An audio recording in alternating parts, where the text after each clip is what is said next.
Bonsoir à tous, bienvenue au webinaire à destination des éleveurs et relatif à la campagne de vaccination contre la FCO et la maladie hémorragique. Je vais vous présenter le plan du webinaire.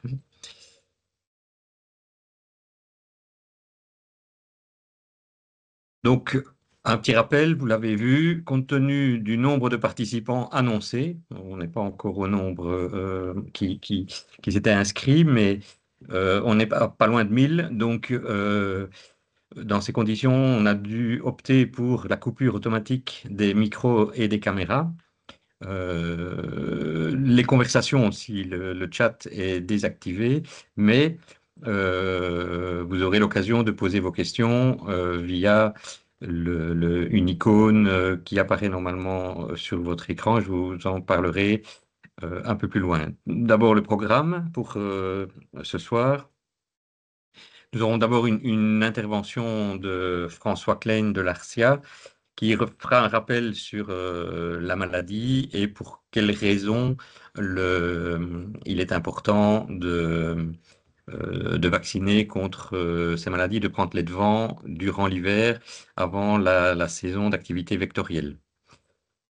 Ensuite, je passerai la parole à Hélène Gérard du SPF Santé publique, sécurité de la chaîne alimentaire et environnement, qui expliquera le cadre légal et la mise en place de cette vaccination obligatoire, le processus décisionnel. Puis, je redonnerai la parole à François Klein pour les aspects plus pratiques de la vaccination, comment organiser ça, et puis il y a plusieurs éléments de réponse qui seront donnés. Enfin, vous savez que s'il y a une obligation d'enregistrer les vaccinations dans Sanitel et de garder une trace aussi en exploitation, et cette partie-là sera expliquée par ma collègue Ludivine Tillière, également de l'ARCIA. Ensuite, je vous parlerai des aides financières, mais l'aspect pratique, quand, comment les aides arriveront au niveau des éleveurs bovins. Et puis, il y aura je terminerai par des conclusions. Alors, oui, élément important, les questions-réponses seront traitées tout à la fin, donc vous pourrez poser vos questions via la barre, notamment dans la barre Teams. Il y a l'icône questions et réponses que vous pouvez activer pour poser vos questions. Essayez d'être le plus clair possible relisez bien lorsque vous posez la question pour qu'on puisse les classer facilement et savoir à quel intervenant. N'hésitez pas, si vous savez déjà vers quel intervenant vous souhaitez que la question soit répondue, de l'indiquer directement en posant votre question. Et donc, on peut maintenant passer à la première intervention, celle de François Klein, sur contre quoi nous allons effectuer cette campagne de vaccination cette année. Voilà, François, je te cède la parole. Merci Jean-Yves, j'espère que vous m'entendez bien. Jean-Yves, si tu peux me le confirmer. On t'entend, mais on ne voit pas le PowerPoint pour le moment. Il est en train de se charger, il arrive.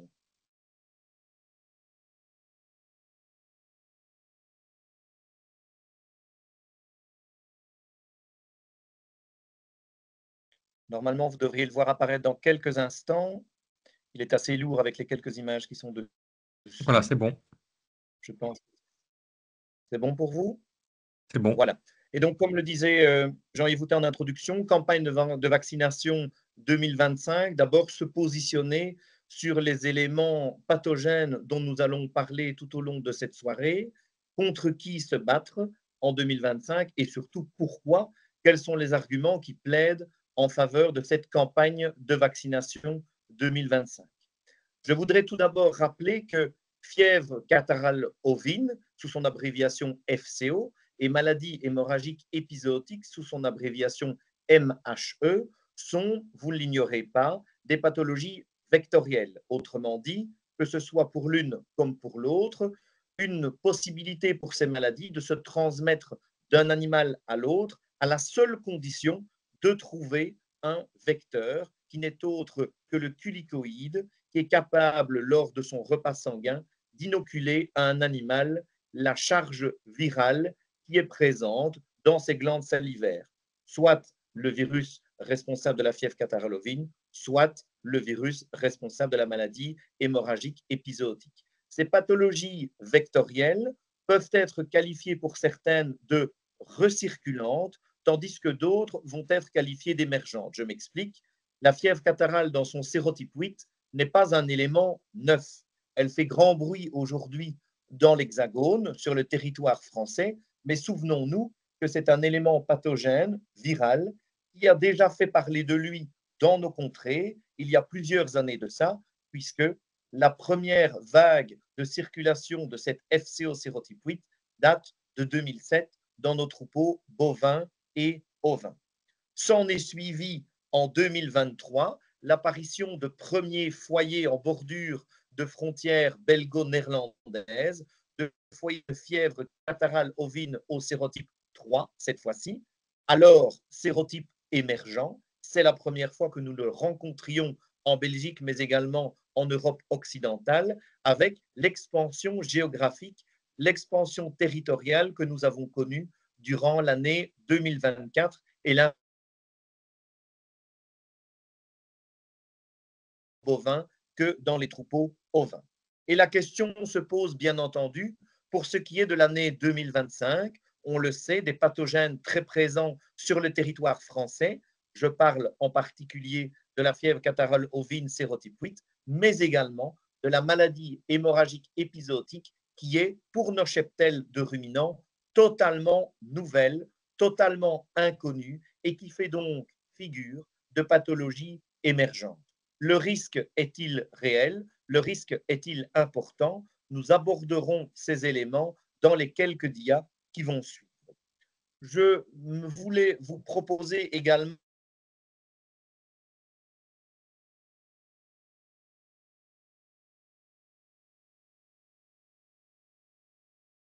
font partie du même genre de virus. Ce sont des pathogènes qui font partie du même genre qu'on appelle orbivirus. En ce qui concerne la FCO, 27 sérotypes sont connus. L'appellation BTV est tout simplement l'appellation anglophone équivalente à FCO, son expression française, et ce sont les sérotypes 3 et sérotype 8 dont on parle actuellement. Ce sont des pathologies toutes deux vectorielles, dont les culicoïdes assurent la transmission du vecteur, la transmission du virus. Ce sont des pathologies qui sont caractérisées par une période d'incubation d'une durée comprise entre 5 et 12 jours et d'une virémie variable, mais qui peut être qualifiée de longue, avec une détection des éléments viraux par technique de laboratoire. Vous n'êtes pas sans connaître la technique dite PCR, qui met en évidence le matériel génétique du virus. Eh bien, la détectabilité de ce virus est longue, elle peut atteindre 180 jours dans les prélèvements effectués.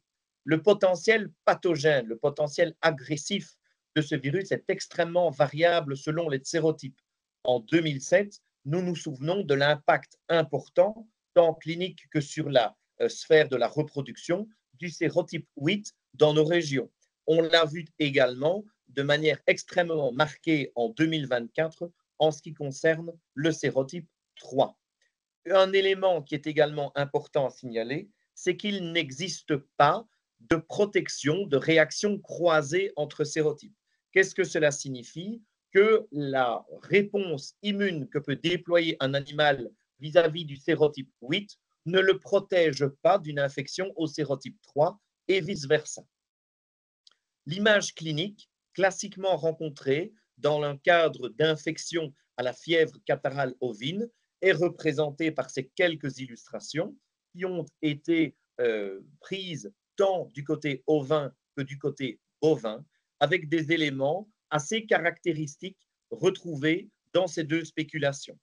Par exemple, à titre d'illustration, l'hypersalivation, les ulcérations présentes au niveau de la cavité buccale, au niveau du mufle, des lésions ulcératives également apparaissant au niveau des trayons. Et ce tableau clinique a été complété, vous en avez certainement été les témoins en 2024, par une multitude d'autres éléments symptomatiques, tels des boiteries, des gonflements du bourrelet coronaire, un œdème de la face. Pour certains, c'est l'apparition de kératoconjonctivite ou de l'opacité au niveau de la cornée. Il s'agit, si on peut dire, de la partie qui était visible de l'iceberg, le tableau clinique clairement observable tant sur les bovins que sur les ovins. Et il s'est complété dans les semaines qui ont suivi par l'image assez spectaculaire, assez importante en termes de nombre d'animaux atteints des affections de la reproduction. J'entends par là de l'impact de l'infection transplacentaire du virus, de l'infection de la vache, de la brebis, durant la gestation. Ce sont donc de la mortalité embryonnaire, des avortements, mais aussi des avortons présentant des malformations congénitales assez caractéristiques qui ont été observés et qui sont toujours observés dans les exploitations bovines, avec des observations de malformations visibles macroscopiquement, à l'œil nu, à l'observation même de l'avorton, comme les présentent ces quelques images prises ici au niveau du cheptel ovin sur des agneaux mal formés, mais il s'agit également de troubles du développement même du fœtus et de la croissance de certains tissus, en particulier des tissus nerveux centraux, avec une atteinte forte de l'encéphale. La plupart des avortons recueillis ces dernières semaines, ces derniers mois, présentent de manière caractéristique une absence de cerveau dans la boîte crânienne. En ce qui concerne la maladie hémorragique épizootique, également 7 sérotypes, plusieurs variants, si je puis dire, de cette pathologie. C'est le sérotype 8 qui circule et qui nous inquiète actuellement. Il s'agit aussi d'une maladie vectorielle, transmise une fois de plus par les culicoïdes. Le culicoïde est donc l'agent indispensable à l'infection de l'animal. Il ne peut y avoir de contamination horizontale d'un animal à l'autre. Le facteur culicoïde est un élément essentiel à la transmission de la maladie. Vous voyez rappeler les périodes d'incubation, les périodes de virémie, variables également d'un sérotype à l'autre, et je rappelle que le potentiel pathogène, lui aussi, est variable selon le sérotype observé. Le sérotype 8, présent en Espagne, présent en France, est un sérotype avec un potentiel pathogène réel. Et dans le cas de la maladie hémorragique épizootique, une fois de plus, pas de protection de réaction croisée entre sérotypes. Quels sont les éléments cliniques? Quels sont les éléments de tableau clinique qui sont observés chez le bovin infecté par le virus responsable de cette maladie? Ces signes sont nombreux. Il peut s'agir de signes frustres assez généraux, tels de la fièvre, de l'anorexie, de l'amaigrissement ou une baisse de production laitière. Ce sont des éléments également constatés en cas d'infection par le virus de la fièvre catarrhale ovine. Et il peut s'agir aussi d'une multitude d'autres éléments touchant le système locomoteur, touchant la cavité buccale, avec ici aussi de l'hypersalivation, des ulcérations, des lésions oculaires. Autrement dit, et vous l'aurez constaté, une extrême similarité entre le tableau clinique lié à l'infection par la MHE et le tableau clinique lié à l'infection par le virus responsable de la FCO. Il y a une extrême proximité de ces tableaux cliniques. Ces éléments ont bien entendu un impact non négligeable. Je reprends ici à titre d'illustration des éléments parus au niveau des bases de données de l'ARCSIA et qui ont déjà pu être présentés lors de diverses assemblées de régionales ou de comices, avec l'impact de la fièvre catarrhale ovine dans son sérotype 3 au niveau du cheptel bovin. Sur la figure de gauche, l'évolution de la mortalité quotidienne des bovins en Wallonie. La courbe orange vous représente l'année 2024, présentant une augmentation significative de cette mortalité bovine par rapport à la courbe bleue présentant l'année 2023. Sur la figure de droite, le même travail a été exercé en ce qui concerne cette fois le nombre d'avortements déclarés et il me semble très clair que la courbe jaune ocre représentant l'année 2024 est significativement bien supérieure aux courbes représentant les années antérieures, à savoir 21, 22 et 23. Il n'existe à l'heure actuelle aucune étude qui mette en avant l'impact économique de cette pathologie qu'est la FCO3 sur les secteurs bovins et les secteurs ovins. Des estimations ont été réalisées par le Collège des producteurs à l'automne 2024, avec bien entendu des chiffres qui se comptent par millions en termes d'impact de cette pathologie sur ces différents secteurs. Et demain, est-ce que ces pathologies dont on parle aujourd'hui, fièvre catarrhale sérotype 8, maladie hémorragique épisodique, constituent un vrai risque pour nos exploitations? Je reprends la figure parue, dernière figure actualisée au 3 janvier 2025 sur les sites des groupements de défense sanitaire français, où apparaissent dans une multitude de couleurs les zones aujourd'hui infectées par l'un ou l'autre sérotype de la FCO et de la MHE.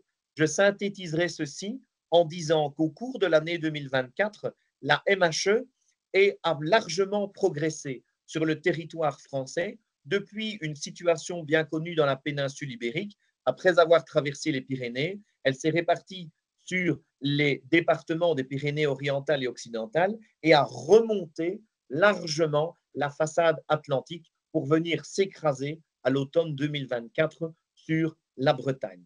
En ce qui concerne la FCO sérotype 8, elle était bien connue dans les régions PACA, donc Provence, Alpes-Côte d'Azur, dans le Massif central. Elle a progressé tout au long de l'été de l'automne 2024 en remontant le long des Vosges, du Jura, du Doubs et a terminé sa course au niveau de la Haute-Marne. Ce sont donc deux pathologies, des pathogènes responsables de ces pathologies qui sont, j'aurais envie de dire, à un jet de pierre, à un souffle de vent, à un souffle de culicoïde de notre territoire national. Et on le sait, les éléments clés qui vont conditionner cette progression de ces virus vers notre territoire national, notre Belgique et notre région wallonne, c'est bien entendu le mouvement des masses d'air. On le sait, les culicoïdes se déplacent principalement sur de longues distances à la faveur des vents dominants, emportant avec eux les agents pathogènes qui transportent, mais également ce que j'appelle le front de naïveté,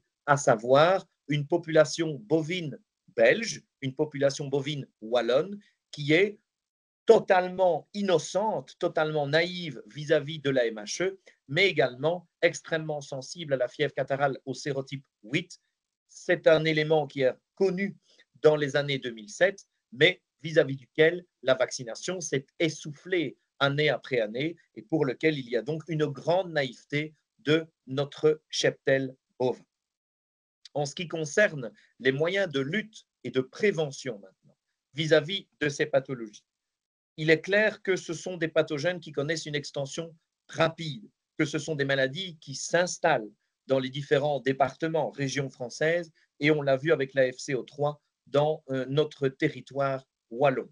Ce sont des maladies véhiculées par des culicoïdes, par des éléments vectoriels, des insectes. Il est extrêmement difficile de se protéger, de se prémunir vis-à-vis de l'expansion territoriale de ces insectes. Et n'oublions pas que les épisodes de changement climatique favorisent une augmentation de la période d'activité vectorielle et donc de ce qu'on peut qualifier de fenêtre de risque. Il est très clair, et c'est un consensus scientifique établi très clairement, la vaccination de masse qui va être réalisée sur les cheptels ovins et les cheptels bovins vis-à-vis des différents sérotypes, vis-à-vis des différents pathogènes, est la seule solution réaliste à court terme pour réduire l'impact de ces maladies sur l'élevage. Il est en effet extrêmement difficile de se prémunir de ces pathologies par d'autres moyens de lutte.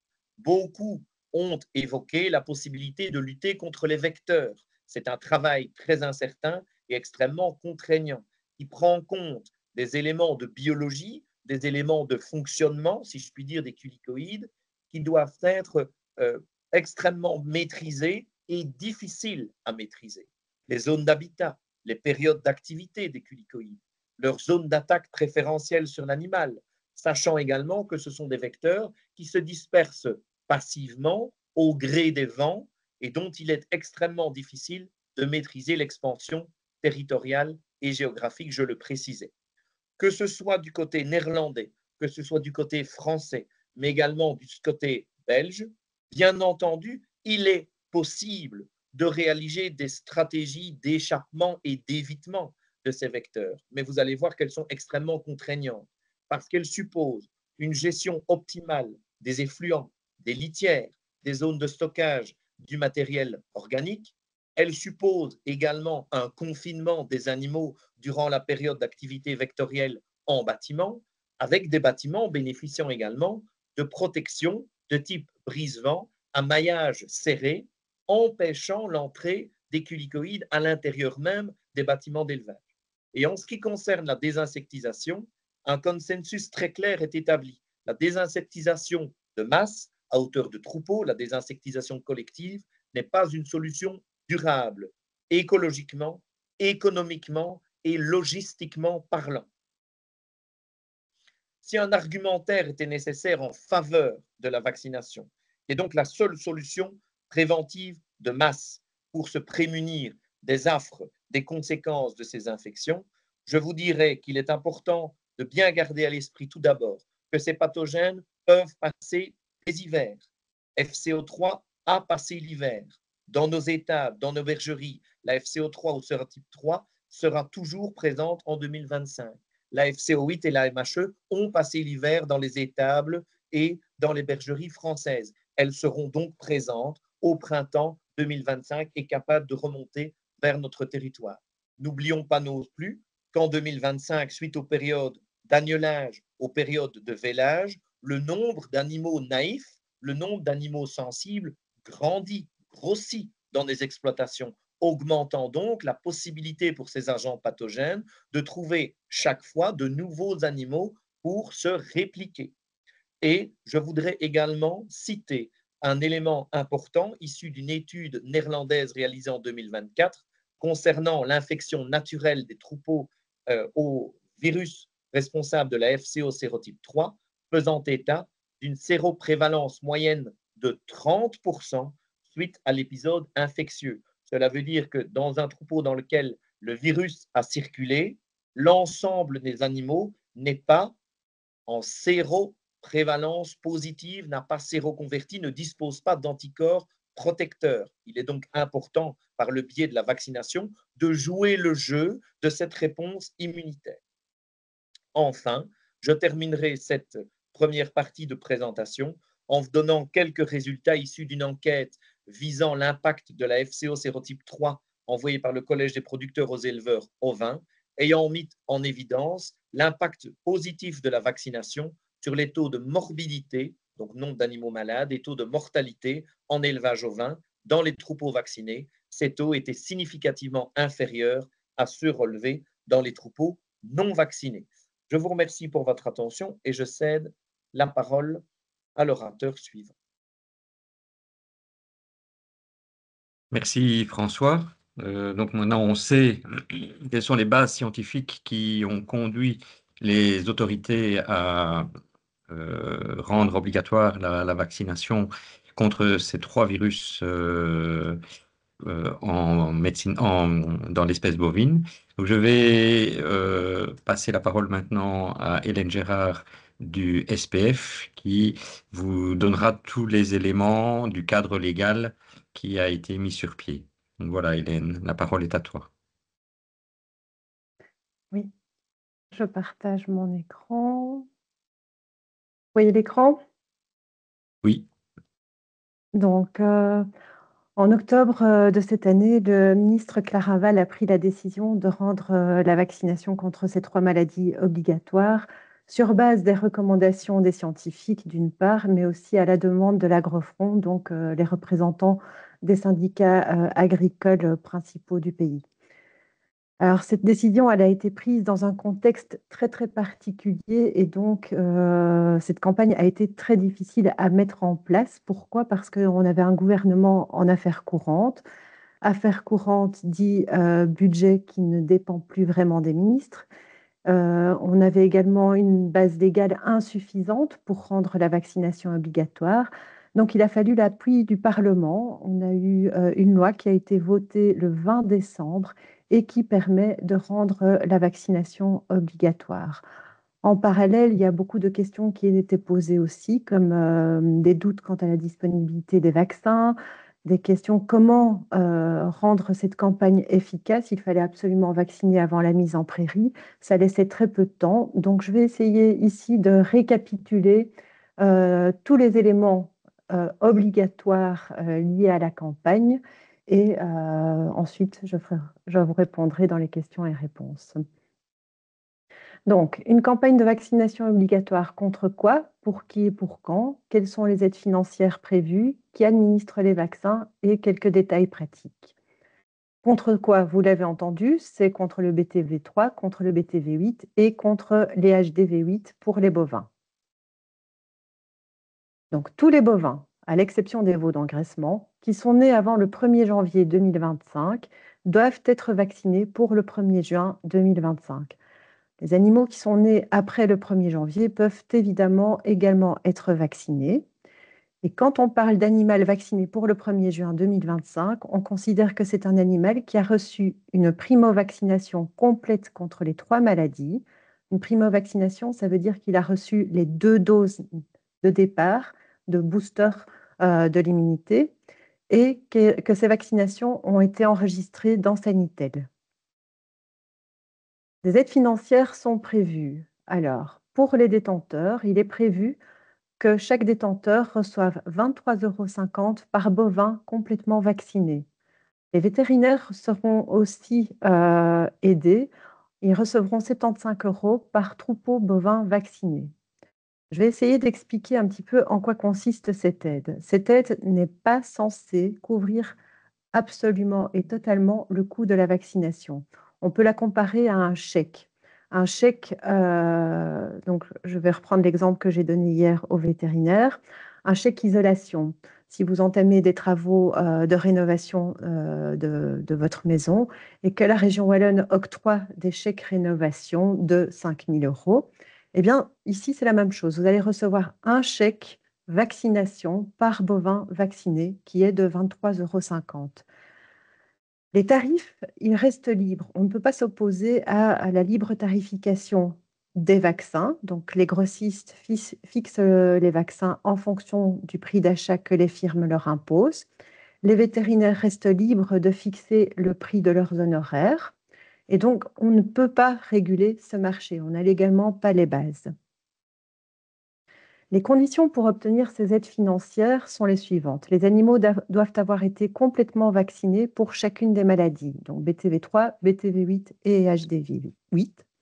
Ils doivent avoir reçu une primo-vaccination complète, donc les 2 injections de primo-vaccination, et les vaccinations doivent avoir été enregistrées. Par enregistrement, on entend que dans votre registre d'exploitation, vous devez avoir un listing des animaux qui ont été vaccinés avec l'identification de chaque animal, la date de vaccination et le stade de vaccination.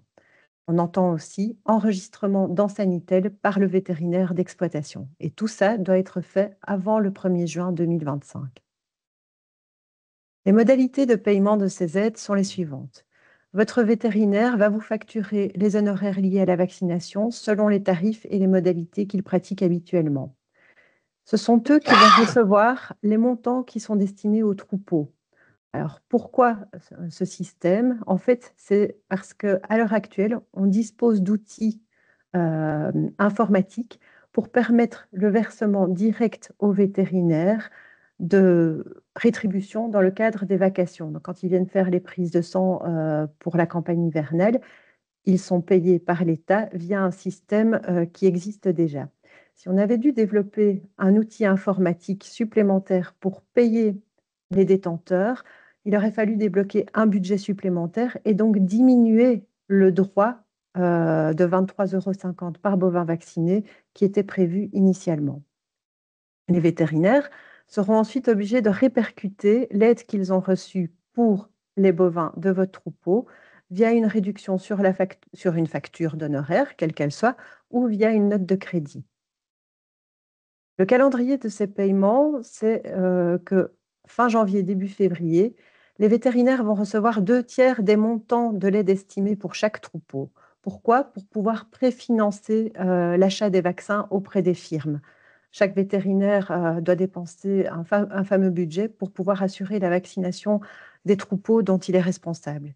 En juin-juillet, il recevra le solde du montant destiné à votre troupeau et il vous retournera ce montant. Alors, je vais signaler, mais Jean-Yves en parlera plus tard, vous allez recevoir dans les jours à venir un formulaire dans lequel le nom de votre vétérinaire d'exploitation sera mentionné, ainsi qu'une estimation du nombre de bovins qui étaient enregistrés au 1er janvier de cette année. On vous demande de bien vérifier le contenu de ce courrier et de signaler toute modification à apporter à l'ARSIA. Alors, la question de qui administre les vaccins. La question dépend du fait que vous soyez en guidance ou non. Si vous êtes en guidance avec votre vétérinaire d'exploitation, la question c'est est-ce que vous souhaitez administrer vous-même les vaccins? Si oui, est-ce que votre vétérinaire accepte de vous fournir les vaccins puisqu'il n'est pas obligé de le faire? Si votre vétérinaire accepte de vous fournir les vaccins, il vous fournit les vaccins, il vous donne un DAF de fourniture de vaccins que vous conservez bien précieusement dans votre registre d'exploitation et il enregistre la fourniture des vaccins dans Sanitel. Quand vous vaccinez, vous dressez au fur et à mesure la liste des animaux vaccinés et vous faites signer cette liste à votre vétérinaire. Vous conservez également la liste dans votre registre d'exploitation. Si vous n'êtes pas en guidance, si vous ne souhaitez pas administrer vous-même les vaccins ou si votre vétérinaire refuse de vous fournir les vaccins, alors c'est avec lui que vous devez planifier la vaccination. Votre vétérinaire va administrer les vaccins. Il va également vous fournir un DAF, mais cette fois-ci de fourniture, un document de fourniture que vous conserverez également et il enregistrera les vaccinations qu'il a lui-même effectuées dans Sanitel. En parallèle, ce jour-là, vous dresserez la liste des animaux vaccinés et vous co-signerez cette liste avec votre vétérinaire et vous conservez toujours cette liste dans le registre d'exploitation. En pratique, donc, le vétérinaire qui est chargé de la campagne pour votre troupeau, c'est votre vétérinaire d'exploitation. Ce n'est pas le vétérinaire suppléant. Le seul cas où le vétérinaire suppléant peut être amené à effectuer la vaccination, c'est quand le vétérinaire d'exploitation est en incapacité de faire la vaccination et qu'il mandate par écrit le vétérinaire suppléant pour effectuer la vaccination. Si vous avez une question qui concerne spécifiquement votre troupeau, vous contactez l'ARSIA. Si vous avez une question qui concerne la campagne en général, vous pouvez vous rendre sur le site web du SPF mentionné ici ou que vous pouvez aussi joindre via le QR code sur la DIA. Et vous avez une adresse mail de contact mentionnée tout en bas, contact.btv-ehdv@health.fgov.be. Petite recommandation d'usage, vous savez sans doute que le nombre de doses est restreint. Normalement, on ne devrait pas connaître de problème d'insuffisance de vaccins pour la date prévue. Donc, pour le moment, on est en négociation permanente avec les firmes qui nous annoncent les doses qu'ils vont pouvoir livrer vers les grossistes et pour quand. Donc, mais malgré tout, les doses sont très restreintes, donc on vous demande de suivre ces recommandations-là. Quelles sont-elles? Si vous avez par exemple un troupeau de 30 bovins alors qu'un flacon est prévu pour 50 bovins, privilégiez plutôt l'administration par le vétérinaire plutôt que la guidance. Comme ça, le vétérinaire pourra utiliser les 20 doses restantes dans d'autres troupeaux. Prévoyez directement avec votre vétérinaire le nombre total de doses qui sera nécessaire pour la vaccination du troupeau. Demandez-lui de réserver la deuxième moitié pour votre troupeau dans son frigo. Comme ça, vous êtes sûr de pouvoir vacciner votre troupeau avec le même vaccin pour la deuxième dose. Enfin, pour ceux qui souhaitent administrer le vaccin sous guidance, faites peut-être un mix. Je vais reprendre l'exemple des 50 doses dans un flacon. Vous avez un troupeau de 73 bovins. Demandez au vétérinaire de vous délivrer un flacon de 50 doses. Demandez-lui d'administrer lui-même les 23 doses restantes. Ça permettra de nouveau au vétérinaire d'utiliser les 27 doses restantes du flacon dans un autre troupeau. Voilà, c'était tout pour ma présentation. Je redonne la parole à Jean-Yves. Merci Hélène. On va passer maintenant à la présentation de Ludivine pardon, non, je me trompe. Je redonne la parole à François pour les aspects pratiques de la vaccination. Merci Jean-Yves, c'est parti. Je vais rechercher la présentation sur mon disque dur. Je la lance. Elle devrait être beaucoup plus rapide à apparaître. Elle est moins lourde.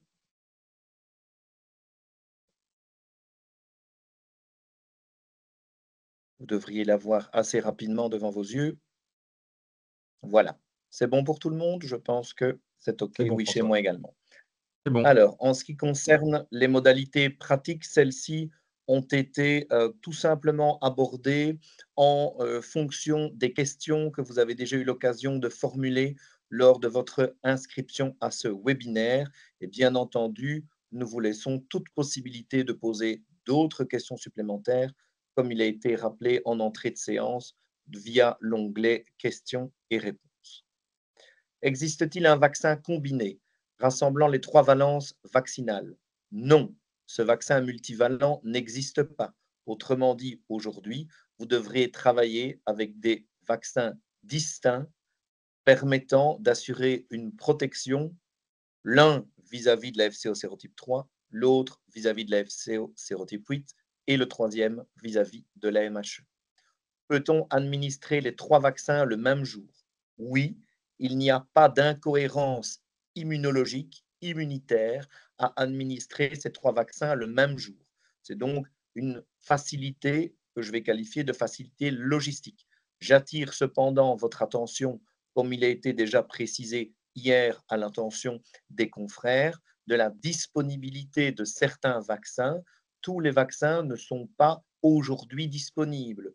Il est peut-être dangereux d'attendre que les 3 vaccins soient simultanément disponibles pour assurer la vaccination des animaux.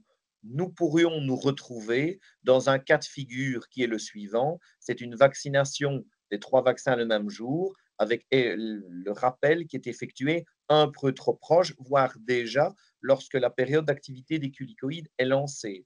Donc oui, il est possible de faire les 3 vaccins le même jour, mais vu les conditions d'approvisionnement et de disponibilité des vaccins, le conseil pourrait être surtout de réaliser tout qui est déjà disponible sur le marché.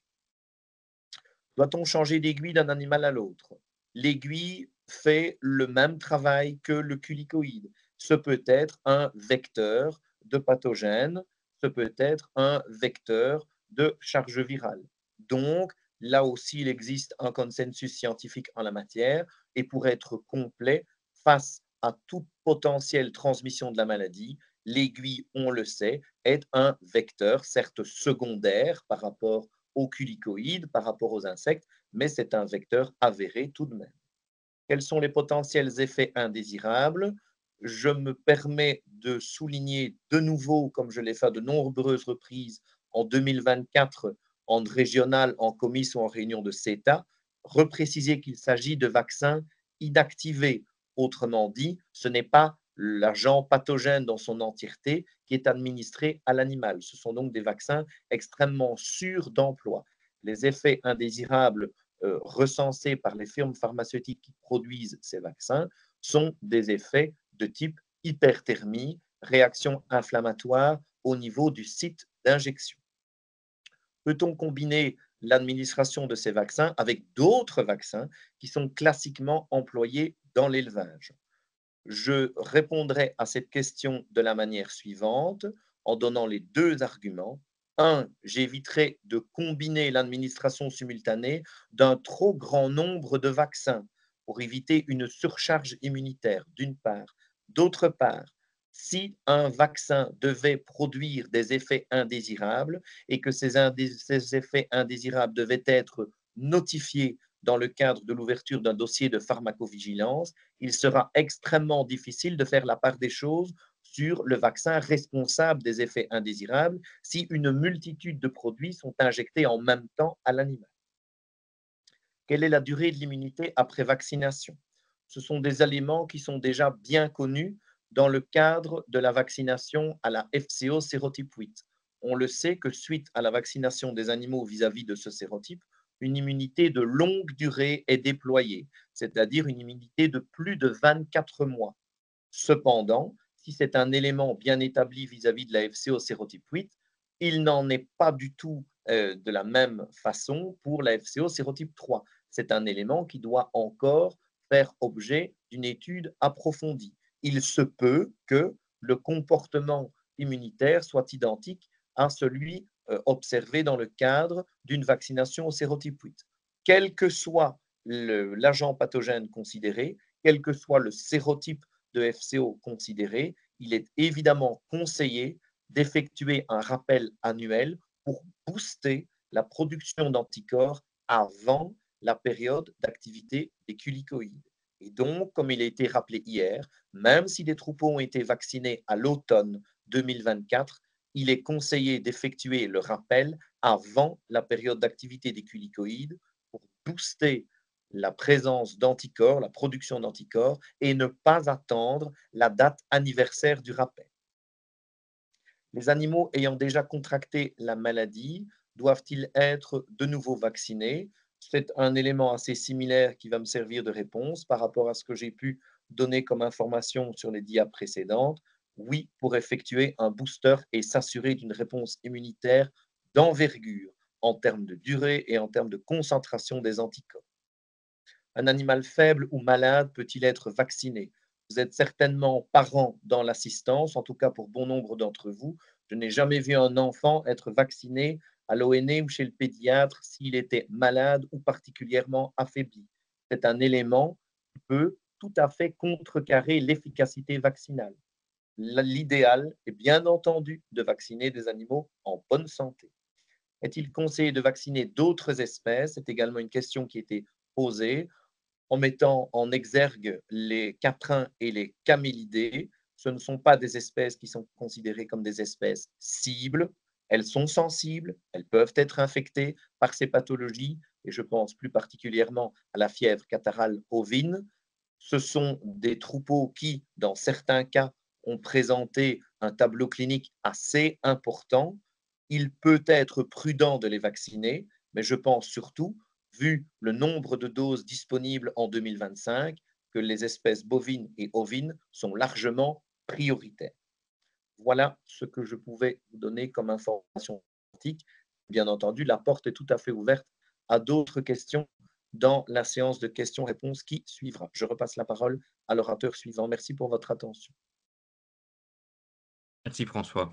Effectivement, il y aura encore la possibilité, s'il reste des éléments qui n'auraient pas été abordés par François concernant les vaccinations, ils seront réabordés dans les questions-réponses à la fin. Donc maintenant, j'allais un peu trop vite tout à l'heure, mais c'est bien. Je dois céder maintenant la parole à Ludivine, qui va faire un rappel des éléments d'enregistrement des vaccinations dans Sanitel, puisque ce sera la base pour le paiement des aides financières. Voilà, Ludivine. Merci. Bonsoir à toutes et tous. Tout le monde voit correctement l'écran. Oui, oui, c'est bon. Donc voilà, quelques explications ce soir concernant les données de vaccination qui sont enregistrées dans le cadre de la campagne. Donc, elles sont scindées en deux parties.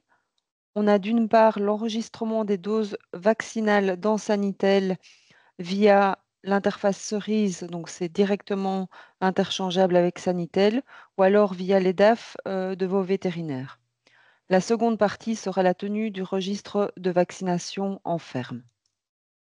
Donc, concernant l'enregistrement de ces doses dans Sanitel, elles peuvent se faire via le portail Cerise ou alors via un logiciel vétérinaire qui est interchangeable avec notre interface Bigam. Quelques rappels concernant le portail Cerise. Donc, chacun a droit à un portail personnalisé, que ce soit pour les éleveurs ou pour les vétérinaires. Petit rappel ici pour les éleveurs concernant les endroits où vous pouvez trouver les informations nécessaires à la vaccination. Donc, il faut vous rendre sous le menu Gestion sanitaire et là, aller rechercher les DAF troupeaux qui vous concernent. Pensez bien à activer le partage de données afin d'avoir une visibilité de vos DAF, car si vous ne l'avez pas activé, vos DAF ne seront pas visibles sur votre portail Cerise. Sachez aussi que dans vos préférences, vous pouvez rechercher et activer certains partages de données avec vos vétérinaires et avoir une visibilité aussi sur les organisations qui peuvent voir les données de votre troupeau. Quant au portail vétérinaire, lorsque le vétérinaire choisit, fait une administration vaccinale, donc sur le portail Cerise, il choisit soit lors d'une administration individuelle qui va être directement liée à l'inventaire de votre troupeau, ou alors par catégorie. On verra plus tard que lors de la délivrance, donc en guidance, ce sera une fourniture de médicaments par catégorie dans votre troupeau. Donc ici, ce sont des exemples de l'interface du vétérinaire. Donc, il choisira une vaccination individuelle par numéro, donc ID, numéro de boucle bovin.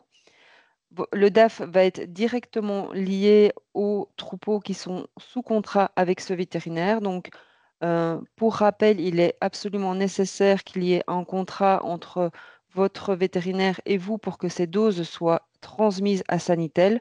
Autrement, les données seront refoulées et ne seront pas acceptées par le système. L'exception est faite évidemment pour les troupeaux ovins qui n'ont pas de contrat de guidance. Ensuite, ici, vous avez une visibilité sur l'interface vétérinaire où on peut voir que le lien est directement fait avec l'inventaire troupeau. Donc, il peut choisir les identités des bovins qui vont être vaccinés ou alors il peut cocher par catégorie, par groupe d'âge ou tout le troupeau présent au moment de l'inventaire. Donc ça, c'est le DAF final présent sur le portail vétérinaire, où on voit que toutes les ID sont reprises dans le même document, le nombre d'animaux vaccinés, la date, le numéro du DAF et le nombre de doses et le nom du vaccin. Donc c'est relativement complet. Quand on va sur le portail de votre troupeau, donc d'un troupeau bovin, on peut voir les ID bovins, le nom du vaccin qui a été utilisé, le nombre de doses et la date. Donc le document est relativement complet aussi. Donc ça, c'est une possibilité. La seconde possibilité lors de l'administration est de faire par catégorie. Donc à ce moment-là, on n'identifie pas sur le DAF les bovins qui sont vaccinés, mais un nombre de doses ou un nombre de bovins vaccinés. Donc là, on voit que le vétérinaire, par exemple, choisit 25 doses. Sur votre portail, vous aurez alors aussi un DAF avec un nom de vaccin et un nombre de doses. Et c'est ce nombre de doses qui sera injecté directement dans Sanitel. Donc ce ne sera pas relié à des ID bovins, mais vous aurez uniquement un DAF reprenant des doses administrées dans votre troupeau. Donc, pour information aussi, si le vétérinaire de votre exploitation n'est pas disponible pour l'une ou l'autre raison, hospitalisation ou l'autre, le suppléant peut prendre le relais, mais il faudra pour ce faire nous transmettre un mandat signé du vétérinaire responsable du troupeau, donc vers l'ARSIA, pour qu'on soit informé de ce changement. Et donc, comme dit tout à l'heure, en troupeau ovin, c'est le vétérinaire de guidance qui effectue le suivi du troupeau. Mais par contre, pour les troupeaux ovins sans contrat de guidance, c'est tout vétérinaire agréé tant que le troupeau est correctement enregistré dans Sanitel. Donc, la troisième possibilité dans Cerise est la délivrance. Donc, lors de guidance, on fournit des vaccins dans le troupeau. À ce moment-là, ce sont des flacons qui sont délivrés. Donc, on prend le nombre total de doses présentes dans le flacon et c'est ce nombre total qui est présent dans Sanitel, transmis à Sanitel. Voilà. Pour votre propre information, donc si votre vétérinaire travaille avec un logiciel interchangeable avec Bigam, assurez-vous que les DAF sont correctement transmis pour toute espèce. Sachez aussi qu'une fois que le vétérinaire rédige son DAF, il faut au moins 1 heure pour que ce DAF soit présent sur l'interface cerise. Vous avez la possibilité pendant 15 jours de visualiser ce DAF, de l'accepter ou de le refuser. Autrement, il sera auto-accepté et 15 jours plus tard, il sera transmis à la base de données officielle Sanitel. Alors la deuxième partie, oui, juste encore ici pour à titre informatif, une visibilité sur les écrans présents dans Sanitel, où on peut voir que les traitements de vaccination sont repris sous notification de traitement. Chaque traitement a un numéro d'identité, une date, l'opérateur et le vétérinaire qui a signalé, qui a enregistré le DAF, un numéro de troupeau. Et nous verrons à l'intérieur de ces notifications qu'on a le nom du vaccin, le nombre d'animaux traités et le nombre de doses transmises à Sanitel à une certaine date. Ensuite vient la tenue du registre de vaccination. Quelles données doivent être présentes dans ce registre de vaccination? Donc le numéro de troupeau, les identités, numéro de boucle des bovins qui ont été vaccinés, la date de vaccination, le nom du vaccin, l'identité et la signature de la personne qui a vacciné, donc le vétérinaire ou le détenteur en cas de guidance, le numéro du DAF. Et particularité ici de cette campagne, ce registre de vaccination doit être co-signé, c'est-à-dire que le vétérinaire doit avoir pris connaissance que les animaux ont été vaccinés. Donc on va y revenir plus tard. Donc, ce registre de vaccination, il peut être recherché dans nos bases de données sous 3 formats, enfin, sous 3 possibilités différentes. Il y a une forme papier qui s'appelle le registre Bluetongue, que je vais vous montrer. Et ensuite, il y a 2 formes électroniques. Donc, la forme papier se trouve sous votre portail, sur votre portail Cerise, ainsi que sur celui de votre vétérinaire. Donc, dans le menu gestion sanitaire, vous avez les vaccinations. À l'intérieur, le registre Bluetongue a été mis à jour la semaine dernière avec une mise à jour des vaccins disponibles. Donc, vous pouvez le télécharger. Il est directement relié à votre inventaire troupeau et mis à jour quotidiennement. Il se compose comme ceci. Donc, par la date de naissance, vous pouvez visualiser facilement les bovins qui sont éligibles à la vaccination obligatoire. Donc, tous ceux nés jusqu'au 31 décembre 2024 y compris. Vous pouvez, si vous avez un bovin qui est inapprochable ou pour l'une ou l'autre raison, cocher cette case pour dire que vous n'avez pas su le vacciner. Vous indiquez la date de la vaccination. Les codes vaccins sont repris en bas de page pour indiquer quel vaccin a été utilisé et cocher quels bovins ont été vaccinés à quelle date. Donc, ce listing est disponible sur chaque portail personnalisé. Et comme dit tout à l'heure, à la fin donc, de ce listing, ce registre de vaccination en ferme, il est demandé dans le cadre de la guidance, si le vétérinaire n'a pas effectué lui-même les vaccinations, mais que c'est le détenteur, il est demandé d'apposer une signature du vétérinaire pour preuve qu'il a pris connaissance de ce listing d'un nombre de doses déposées et ajouter aussi le numéro du DAF correspondant. Alors, une possibilité informatique pour faciliter le travail de chacun lorsque le vétérinaire administre lui-même les vaccins. Si le DAF est enregistré via l'interface Cerise ou via le logiciel Pégase, il a la particularité d'être automatiquement interchangeable avec les données sanitaires, donc les identités de boucle des bovins.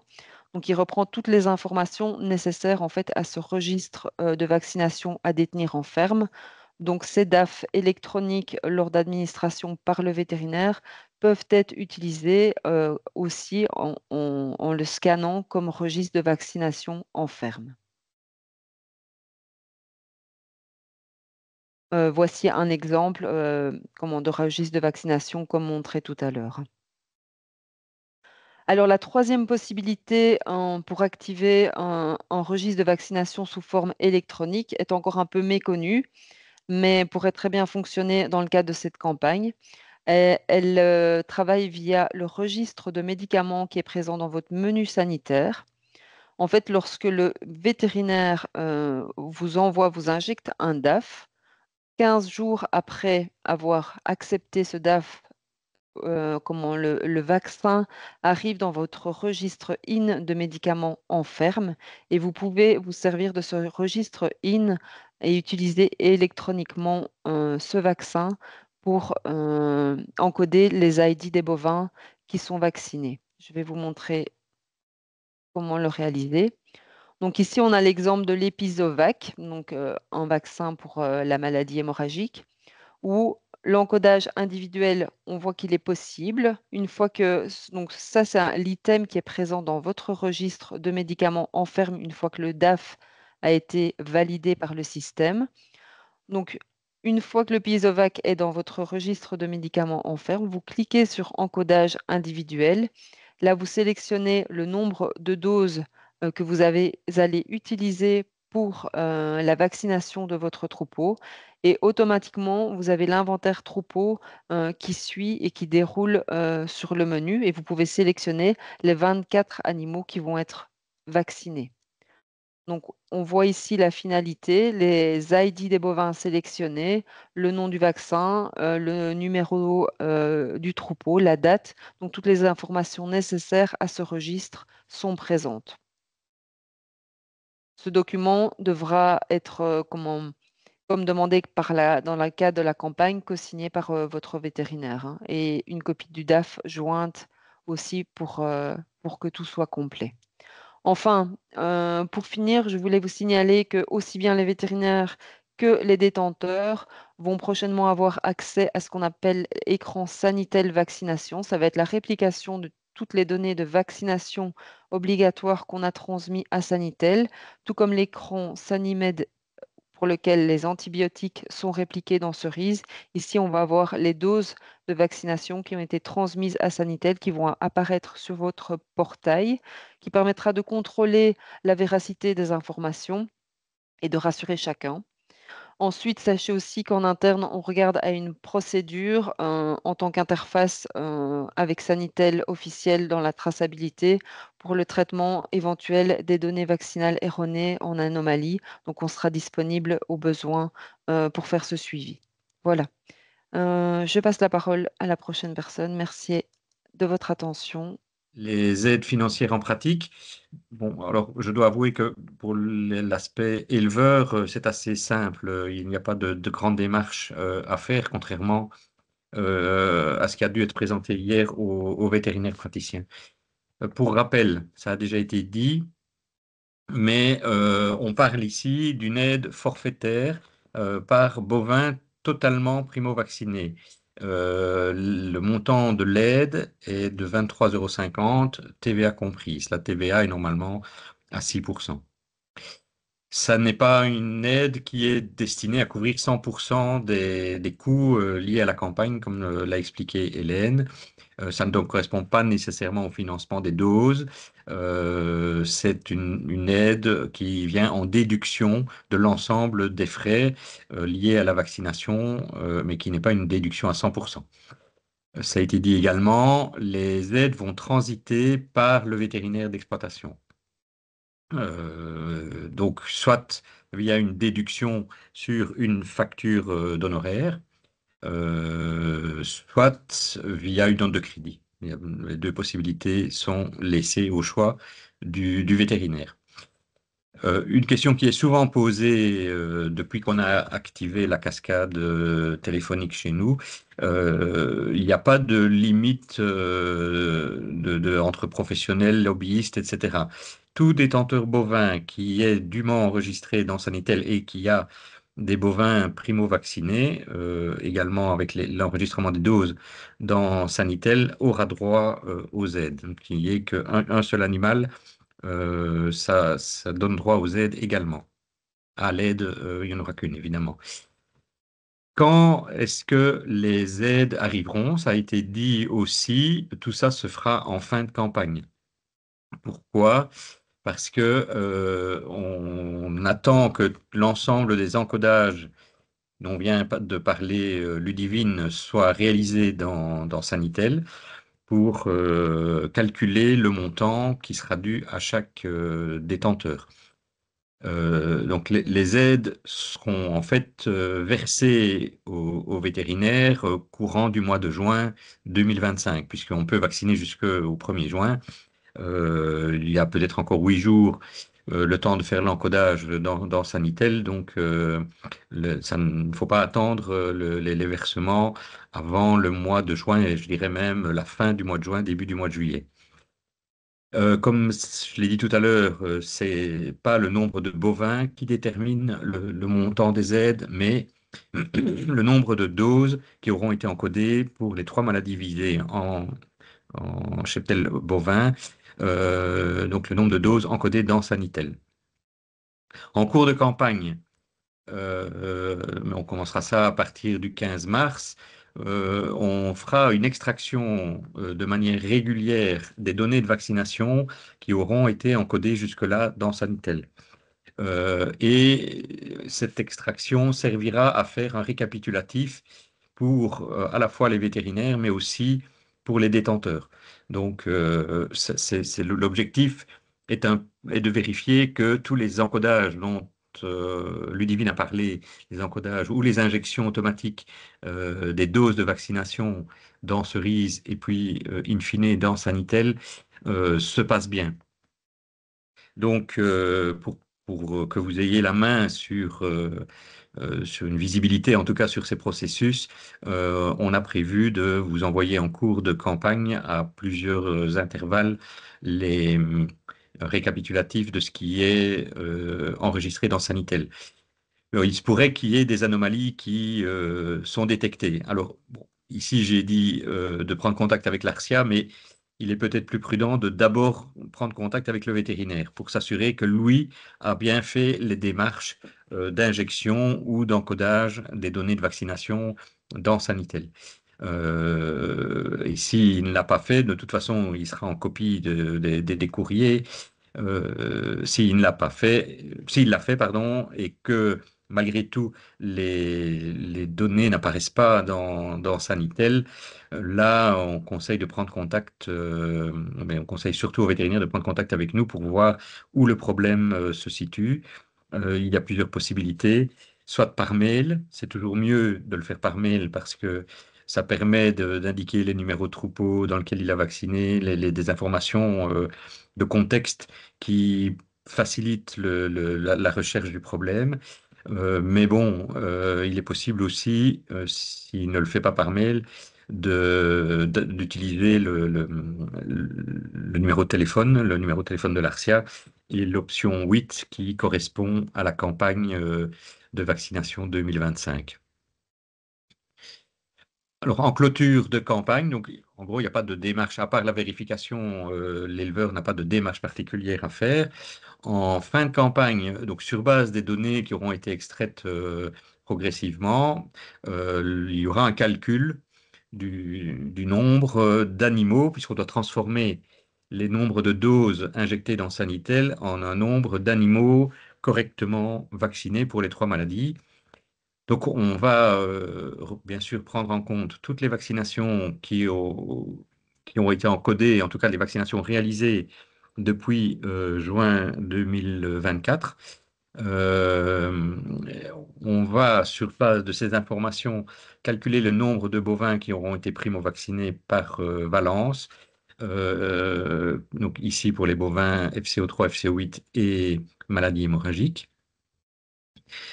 Si une des 3 valences, les nombres ne sont pas équivalents, ce sera le nombre le plus petit qui sera retenu puisque la base légale impose que pour obtenir l'aide, les animaux doivent être vaccinés pour les 3 maladies. Et il y aura aussi une vérification, je n'ai pas beaucoup de crainte en bovin, mais il y aura une vérification par rapport à la cohérence avec les effectifs qui sont dans Sanitel, mais cette vérification concerne plus le secteur des OCC. S'il y avait une incohérence flagrante entre les effectifs Sanitel et les nombres de doses renseignées, ce seraient les effectifs sanitaires qui prendraient le pas pour le calcul de l'indemnité. Donc, en fin de campagne, un courrier sera envoyé à tous les détenteurs. Donc, je parle ici du mois de juin, avec le récapitulatif des données de vaccination extraites de Sanitel, le calcul du nombre d'animaux éligibles après toutes les vérifications qui auront été faites, et le montant de l'aide financière auquel le détenteur a droit et qui devrait se retrouver sur la facture du vétérinaire.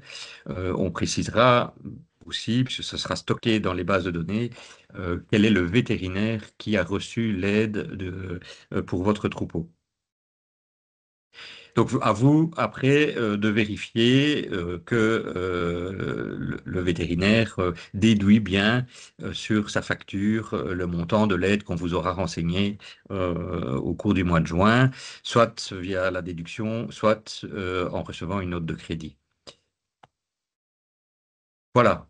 Donc, j'en ai terminé pour les modalités pratiques. Donc, il n'y a pas de démarche particulière à faire en tant que détenteur pour recevoir les aides. Donc, je termine avant la session de questions-réponses en faisant un appel à la vigilance. Signaler à votre vétérinaire, ça veut dire quoi la vigilance, c'est déjà appeler le vétérinaire pour tout événement anormal que vous observeriez sur les animaux du troupeau. Ça peut être, on a parlé des effets secondaires suite aux vaccinations, il manque un S.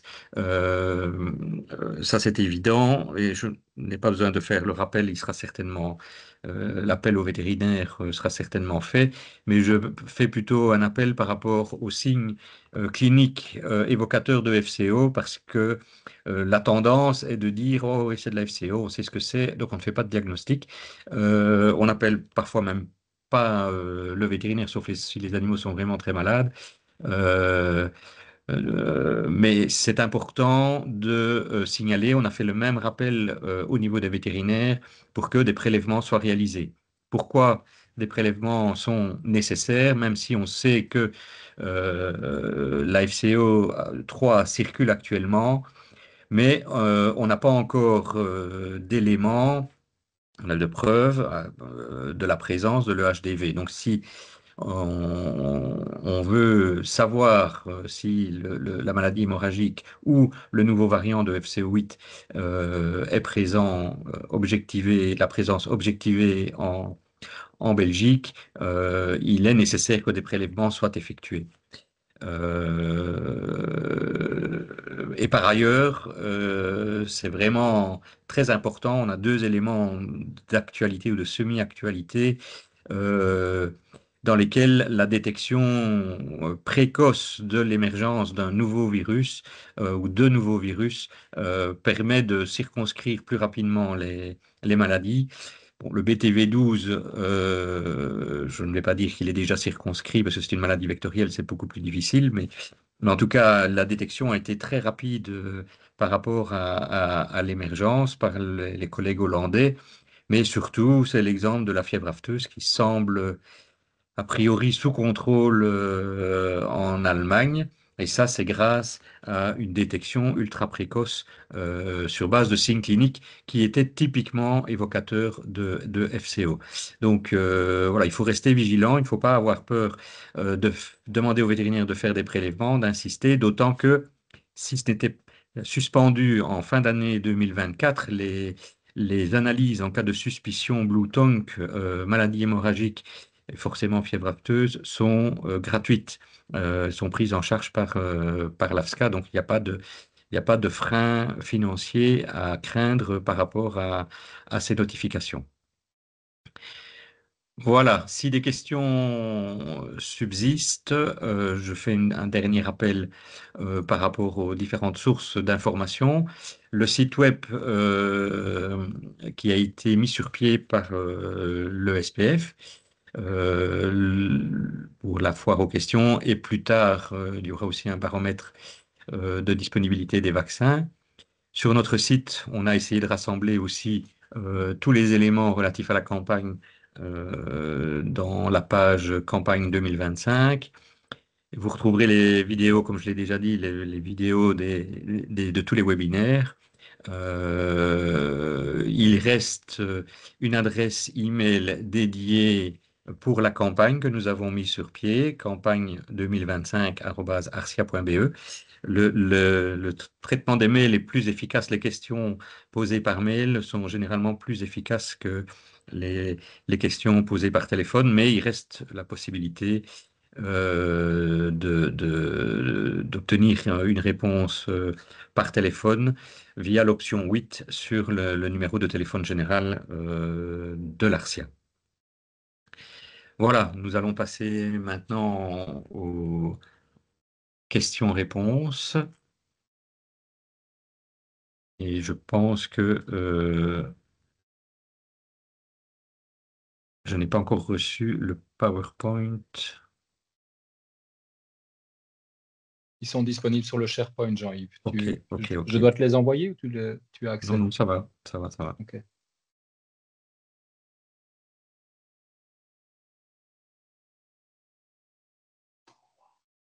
J'en profite peut-être pendant ce temps-là pour juste annoncer qu'on est vraiment débordé au niveau des appels.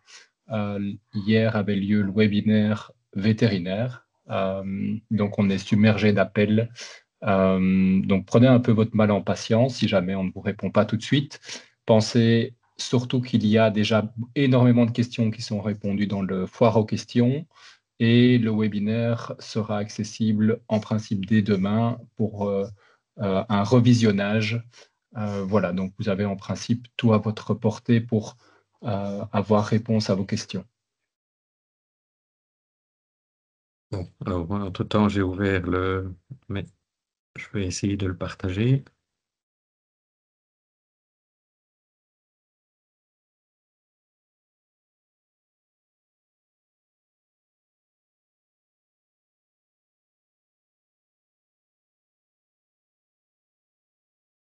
Ah, le SharePoint, mais c'est pas.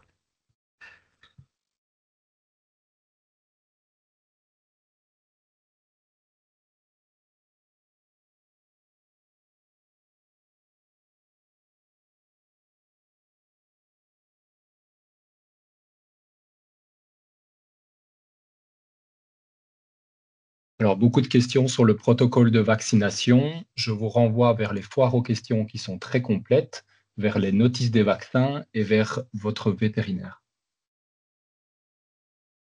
Voilà, donc une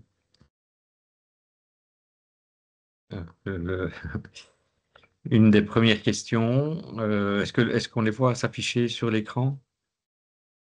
C'est OK pour moi, Jean-Yves. OK. Donc, je comprends qu'il est recommandé de vacciner des animaux sains.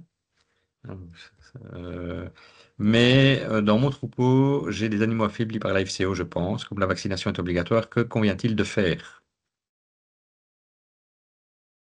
François? Je vais te poser la question. Ça m'était destiné. Comme je le disais, la règle de base, c'est de ne pas vacciner des animaux malades. Des animaux malades, c'est-à-dire des animaux qui présentent des signes cliniques. Ça, c'est une règle qui, pour moi, est une règle absolue. Ensuite, en ce qui concerne l'affaiblissement des animaux, les troupeaux ont trinqué en 2024. Certains ont plus de mal que d'autres de remonter la pente. Il leur faudra beaucoup plus de temps, de soutien, notamment en adjuvant de l'immunité. Mais j'ai envie de dire que dans le rapport coût-bénéfice, le jeu de la vaccination en vaut la chandelle. Peut-être sera-t-il trop tard d'attendre une récupération totale de l'état des animaux que pour seulement mettre en place à ce moment-là la vaccination. Donc un animal clinique, un animal malade.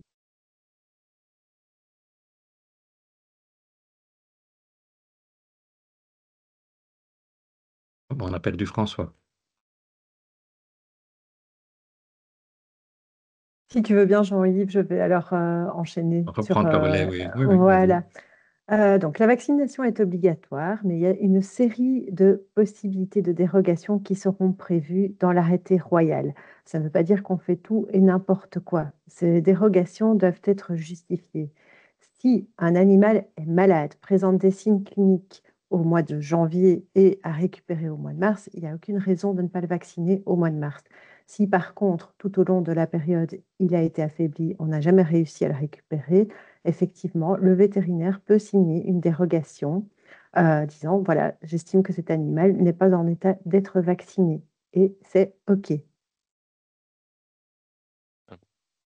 Je me permettrais juste, Jean-Yves, c'est Laurent, je me permettrais peut-être juste d'ajouter que la vaccination, à partir du moment où un animal est malade, si il n'est pas vacciné et que la MHE arrive ou la FCO 8, ce sera très probablement bien pire et ce sera justement la maladie en trop que d'avoir reçu une dose de vaccin qui, certes, ne prendra peut-être pas bien au niveau du système immunitaire. Ce ne sera pas le cas idéal, ce n'est pas la situation idéale pour faire une vaccination.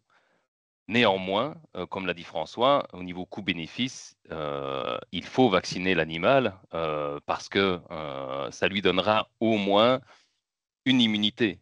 Alors, une immunité ne sera peut-être pas parfaite, mais il y aura déjà quelque chose qui va lui permettre de lutter contre la maladie et pour le préparer. Ok, merci. Je vais passer à la question suivante. Si le PowerPoint veut bien. Ok, là. On s'aperçoit que le sérotype 4 est présent dans le sud de la France. Quand pourrait-il arriver en Belgique? Ça, c'est la question suivante. Le diaporama Je ne sais pas si François est reconnecté. Sinon, Laurent, Oui, je tu as suis de une idée? retour. Ah, tu es de retour. OK. Voilà. Je suis de retour. Donc, le sérotype 4 est reconnu comme endémique en France. C'est un sérotype pour lequel les foyers sont bien connus dans le sud de la France et en Corse. On n'a pas de modèle épidémiologique qui annonce une remontée du sérotype 4 à grand galop vers la Belgique. Ce sont plutôt des noyaux assez contenus qui sont aujourd'hui présents. Donc, on est dans une dynamique tout à fait différente que celle connue pour la MHE et la FCO. Donc, aujourd'hui, ce n'est pas un élément qui nous tracasse et on peut élargir la discussion, parce qu'on parle ici du sérotype 4 en France. C'est également une discussion qui peut avoir lieu par rapport au sérotype 12. On sait qu'aujourd'hui, on a un sérotype 12 qui est présent dans des exploitations bovines et dans des exploitations ovines aux Pays-Bas, pour lequel, ben là non plus, on n'a pas de vaccin disponible, ni en ATU, ni en AMM en Belgique. Ce sont des foyers qui restent extrêmement contenus à l'heure actuelle et qui sont évidemment sous surveillance, mais qui restent contenus.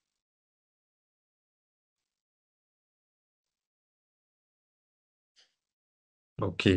Je vais réouvrir le.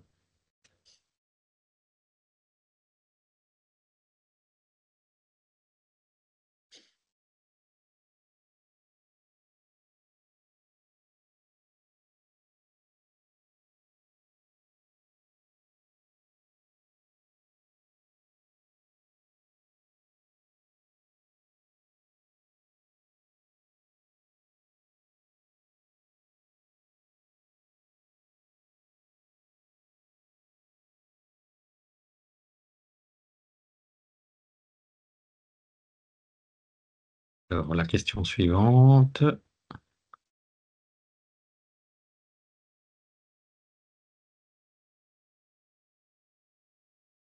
Quelle est la durée de l'immunité pour le vaccin MHE?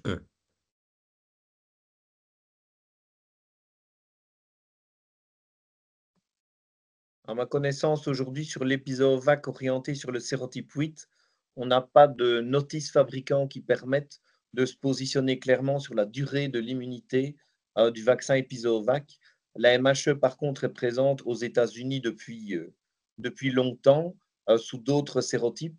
Et là, on a des dérives d'immunité qui, dans des études américaines, montrent qu'on dépasse clairement l'année en termes de maintien de présence d'anticorps au niveau de la circulation sanguine. Mais rien ne permet de s'assurer que sur l'Episovac sérotype 8, on soit exactement sur la même configuration et la même cinétique des anticorps.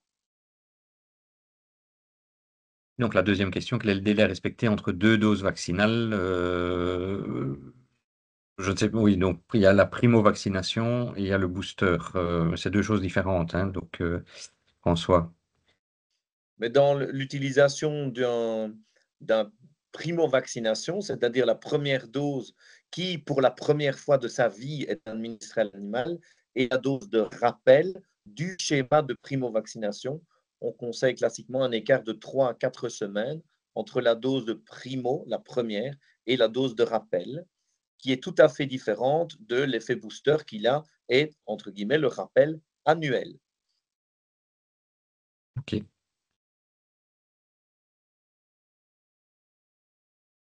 Y a-t-il un risque pour le taureau de baisse de fécondité ou de stérilité?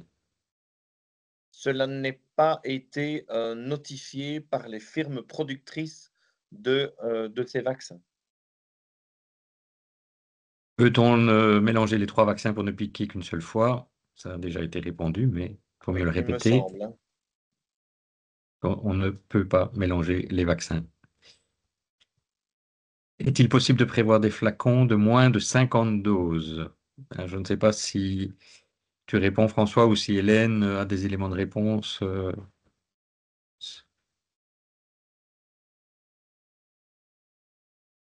Moi, de mon côté, je n'ai pas d'informations issues de firmes pharmaceutiques laissant présager que des unités de conditionnement inférieures soient Non, disponibles sur le marché, en tout cas.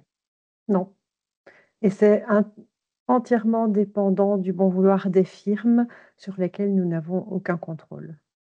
Puisque ce sont des firmes qui se trouvent, donc les vaccins sont fabriqués dans d'autres États membres de l'Union européenne, hein.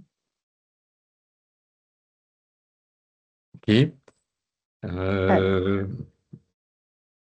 Oui, ah, je pense que la question a été répondue. Donc, peut-on utiliser le fond d'un flacon, puis un nouveau flacon pour vacciner? On parle bien, donc, mélanger dans la même seringue la fin d'un flacon et entamer un nouveau flacon pour compléter la dose nécessaire. Oui, tant que c'est le même vaccin, la même marque. OK. Et Vaccin peut-être Sivas. ajouter, Oui, oui, vas-y. j'allais dire peut-être ajouter aussi, quand on parle de fond de bouteille, de nouvelles bouteilles, on a respecté les durées d'utilisation, j'entends opercule ouvert, dans les heures qui suivent l'ouverture de l'opercule, et pas un fond de flacon qui a été utilisé Ah depuis oui, plusieurs jours et qu'on viendrait à vider. oui, donc après l'ouverture, le vaccin est efficace pendant 10 heures. OK, mais tant que tu as la parole, Hélène, voilà une question La question pour du toi. jour, La question du jour. puisque effectivement, nous a Il faut été peut-être la annoncé. répéter. Il faut peut-être la répéter. Donc, le vaccin Vas-y, Sivazul pour la FCO va être retiré du marché. Pourquoi? Est-ce qu'il était inefficace sur les bovins? Donc, il y a peut-être déjà une précision à faire sur ce qui va se passer exactement, parce qu'il n'est pas totalement retiré. non. Donc en fait, le vaccin Sivazoul disposait en Belgique d'une autorisation temporaire d'utilisation chez les bovins et chez les ovins. La firme qui produit Sivazoul a introduit une demande d'autorisation de mise sur le marché au niveau de l'Union européenne. Cette autorisation lui a été accordée chez les ovins uniquement. Le problème, c'est que la législation impose que dès qu'un vaccin dispose d'une autorisation de mise sur le marché au niveau du territoire européen, il ne peut plus être administré, vendu sous l'autorisation temporaire d'utilisation. Donc oui, le Sivazoul ne pourra plus être utilisé chez les bovins dans les prochains jours. En pratique, ça pose énormément de questions. Donc, l'Agence du médicament est en train d'établir des contacts avec les firmes responsables de la fabrication de Sivazoul pour voir s'il va être possible de renvoyer les doses toujours présentes chez les grossistes.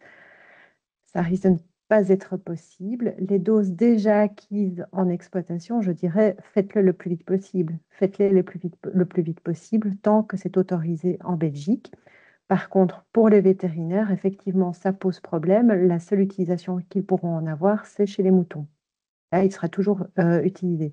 Donc, la raison pour laquelle le Civazoul ne pourra plus être utilisé chez les bovins, ce n'est pas lié à une inefficacité du vaccin. C'est lié à des données fournies par la firme au niveau européen qui étaient beaucoup plus complètes pour les moutons que pour les bovins.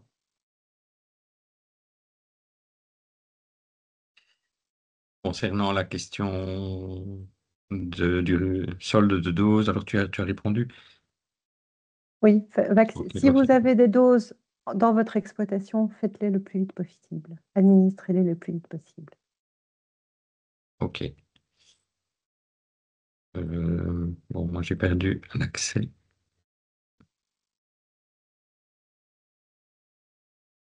Je te l'ai envoyé par mail, Jean-Yves, c'est peut-être plus simple alors. Et parce que franchement, ça ne marche pas, hein, le Je truc. vois que ça ne fonctionne pas, c'est pour ça que je te l'ai Non. envoyé par mail.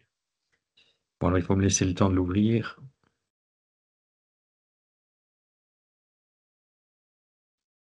Si tu le permets, Jean-Yves, je vais peut-être en profiter pour partager mon écran qui présente le site web de la campagne.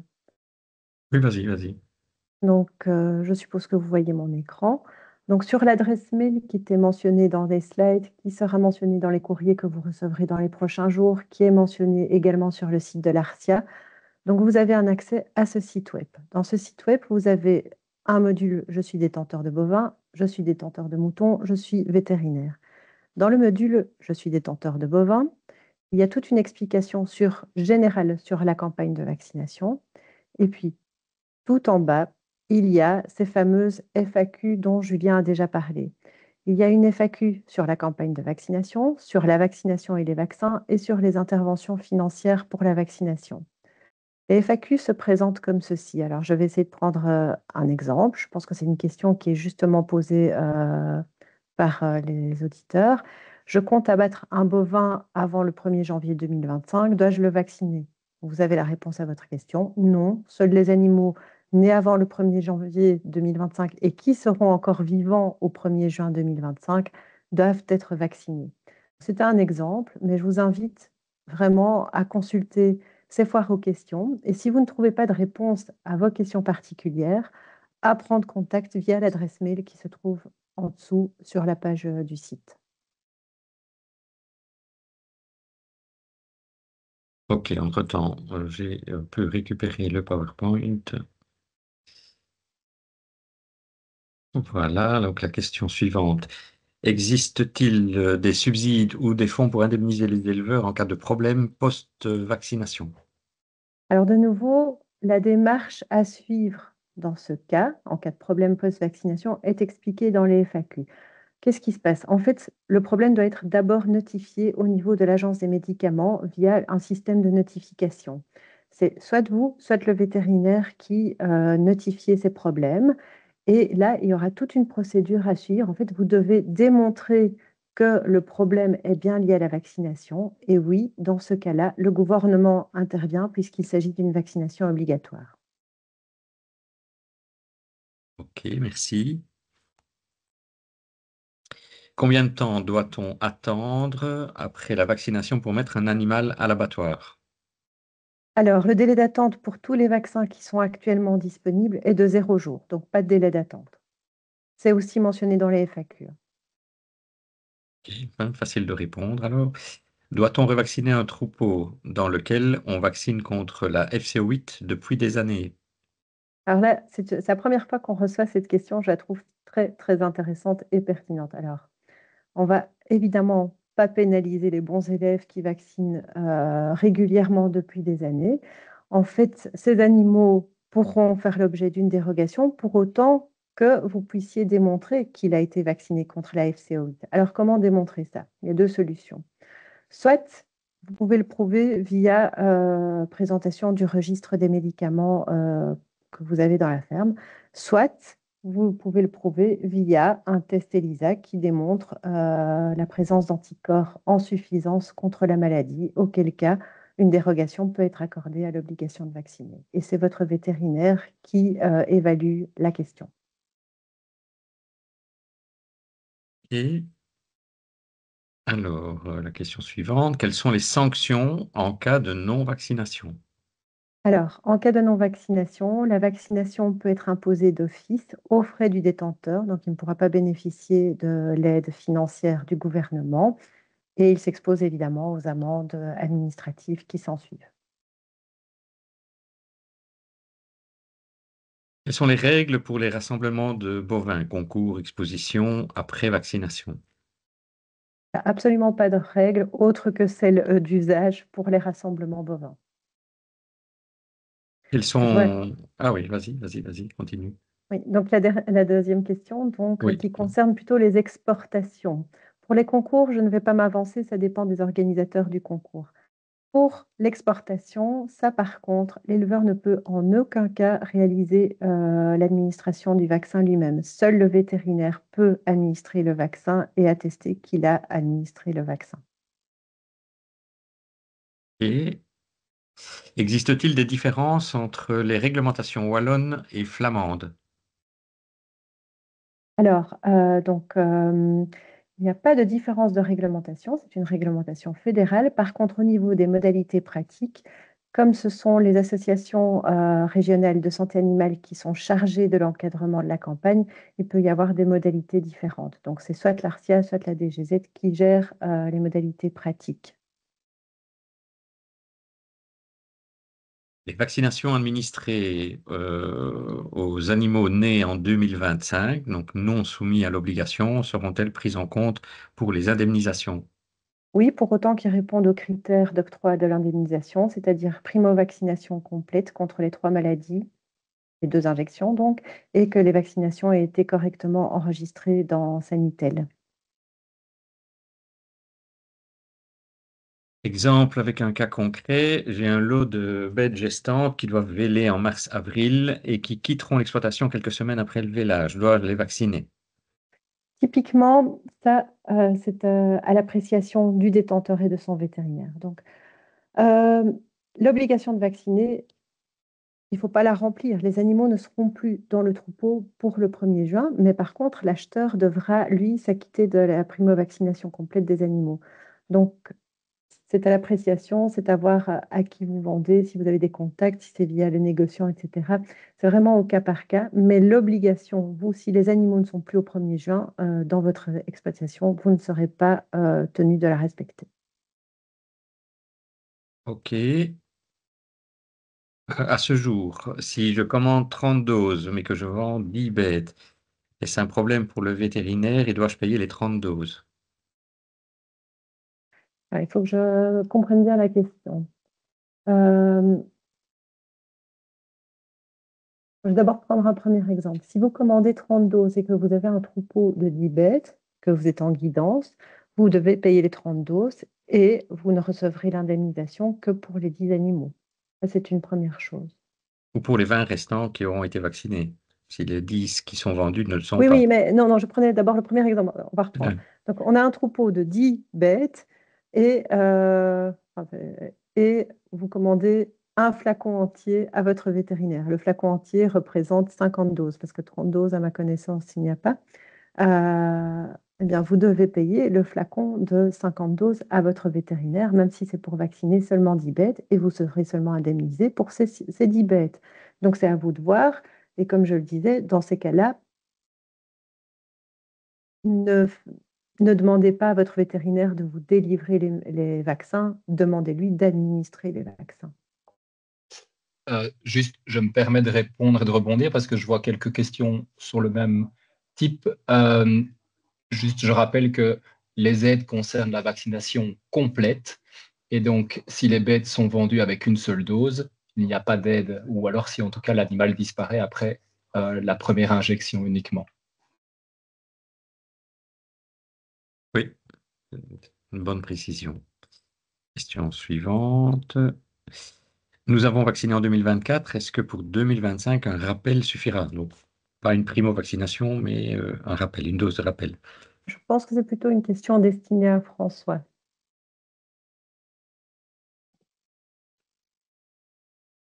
Mais d'un point de m'entendez? vue légal. Alors, D'un point de vue légal. oui, ok. Alors, d'un point de vue légal, les primo-vaccinations qui ont déjà été enregistrées en 2024 entrent en ligne de compte pour l'indemnisation. Donc ça, c'est pas un souci. Par contre, en 2024, ça m'étonnerait qu'on ait vacciné également contre MHE complètement. Donc, il faut bien vérifier que les animaux ont eu 3 primo-vaccinations, que ce soit en 2024 ou en 2028. En 2025, pardon. Je commence à être perturbée par d'autres questions qui arrivent. Si François, tu voulais ajouter quelque chose d'un point de vue immunitaire? Oui, que si la primo-vaccination a été correctement effectuée en 2024, en 2025, un seul effet booster est en effet suffisant. Ok. Un mot sur la disponibilité des vaccins, s'il vous plaît.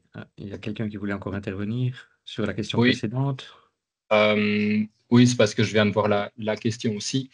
Un animal qui aurait été vacciné en France ou autre, ou même si on ne connaît pas le statut vaccinal d'un animal, refaire 2 doses n'est pas un vrai problème en soi pour la santé de l'animal. Voilà, Et même nécessaire si on ne peut pas prouver qu'il a été Ah oui, primo-vacciné. oui, tout à fait, voilà. Donc je rebondis encore sur des questions que je vois défiler. Voilà. Ok. Concernant la disponibilité des vaccins, c'est encore pour toi, Hélène. Oui, donc ça c'est le sujet. Donc on est en discussion permanente avec les firmes pour essayer d'assurer la vaccination de la totalité du cheptel belge. C'était très compliqué à mettre en place et on a des délais de livraison qui sont annoncés petit à petit, des lots qui vont être délivrés et qui vont être disponibles pour le marché belge.